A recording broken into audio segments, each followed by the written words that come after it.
बाज की कहानी पूरी दुनिया में पक्षियों की 10,000 से भी ज्यादा प्रजातियां पाई जाती है। सभी के वही 2 पंजे, 2 पंख और 1 गर्दन होती है। लेकिन इन्हीं में से एक ऐसा पक्षी है जिसकी एक अलग ही पहचान है, जो आसमान का सीना चीर के हजारों मीटर ऊपर 120 km/h की रफ्तार से उड़ता है, जो खुद के कई गुना अधिक वजन के शिकार को भी अपने पंजों पे दबोचकर उड़ जाता है। और इसीलिए उसे पक्षियों का राजा कहा जाता है, जिसे हम बाज के नाम से जानते हैं। और एक बाज इतना ऊंचा मुकाम हासिल करता है अपनी ट्रेनिंग और अपनी पुनर्जन्म की वजह से। अगर आप भी इस दुनिया में एक मुकाम हासिल करना चाहते हैं तो एक बाज को बाज बनने का पूरा सफर आपको जानना बहुत जरूरी है, क्योंकि 25 से 30 की उम्र तक आने के बाद भी लोगों को रिस्क लेने से डर लगता है। लेकिन एक बाज की जीवन की शुरुआत ही रिस्क से होती है। जिस उम्र में बाकी पक्षियों के बच्चे सिर्फ चींची करना सीखते हैं, उस उम्र में एक मादा बाज अपने बच्चों को पंजों में दबोचकर हजारों मीटर आसमान की ऊंचाइयों में उड़ जाती है, उसे ये बताने के लिए कि तेरा जन्म आसमान का सीना चीर के सबसे ऊपर उड़ने के लिए हुआ है। तेरा जन्म पंछियों का बादशाह बनने के लिए हुआ है। जमीन से हजारों मीटर ऊपर ले जाकर मादा बाज अपने पंजों से उसे छोड़ देती है और यहीं से शुरू होती है उसकी हाई रिस्क ट्रेनिंग। वो चूजा जमीन की तरफ तेजी से गिरने लगता है, थोड़ा नीचे आता है तो उसके पंख खुलने लगते हैं। नीचे आते आते वो अपने पंख फड़फड़ाने लगता है, लेकिन वो अभी तक उड़ना नहीं सीखा है। वो जमीन से कुछ ही ऊपर होता है। ऐसा लगता है कि कुछ ही सेकंड में उसका वंश समाप्त हो जाएगा, लेकिन अचानक एक पंजा उसे अपने गिरफ्त में लेता है और वापस आसमान में उड़ जाता है। वो पंजा होता है उसकी माँ का, जो उसके पीछे उड़ रही थी।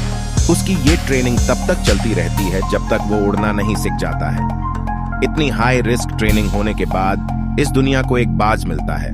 बारिश के वक्त जब सारे पक्षी आश्रय की तलाश करते हैं, तब यही बाज उसी बारिश में आसमान को चीरते हुए ऊपर निकल जाता है और बदल से कहता है, तू बरस ले, कितना बरसेगा, और फिर नीचे आकर चैलेंज करता है।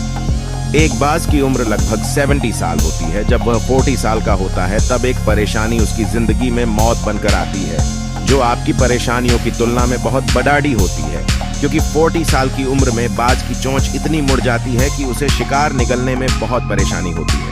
उसके पंख भारी हो जाते हैं, छाती से चिपकने लगते हैं, जिससे उड़ना बहुत मुश्किल हो जाता है। उसके पंजे लंबे और लचीले हो जाते हैं, जिससे वो शिकार को सही से नहीं पकड़ पाता।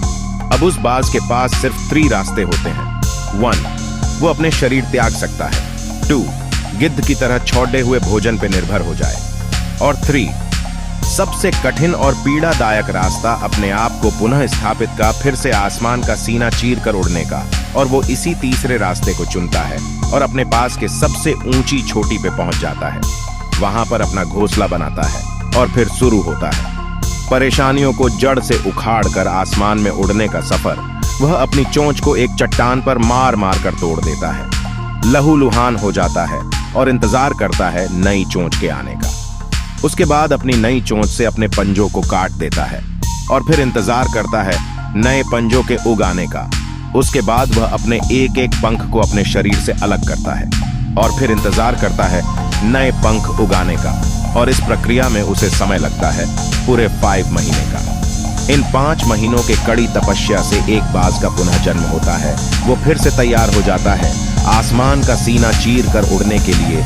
जो 3 रास्ते बाज के पास थे, वही 3 रास्ते आपके पास होते हैं। लेकिन कुछ लोग पहले रास्ते को चुनते हैं और परेशानियों के तले दबकर सुसाइड कर लेते हैं। ज्यादातर लोग दूसरे रास्ते को चुनते हैं। वो परेशानियों का बोझ पड़ते ही अपने लक्ष्य को छोड़कर एक नॉर्मल लाइफ जीने लगते हैं। और कुछ वो लोग भी होते हैं जो इस परेशानियों को लात मारकर अपनी मेहनत के दम पर बाज की तरह आसमान की बुलंदियों को छूते हैं। दोस्तों, बाज की यह ट्रेनिंग हमें बहुत बड़ी सीख देती है कि अगर रिस्क लेना पड़े तो लो कि अपने फील्ड में अपने आप को इतना ट्रेन कर लो कि उस फील्ड में आपसे ऊपर उड़ने के बारे में सोचकर लोगों के पसीने छूट जाए, तभी आप अपने फील्ड के बादशाह कहलाओगे। दोस्तों, अगर आपको हमारी वीडियो अच्छी लगी तो आपसे विनती है कि वीडियो को लाइक करें और चैनल को सब्सक्राइब करें।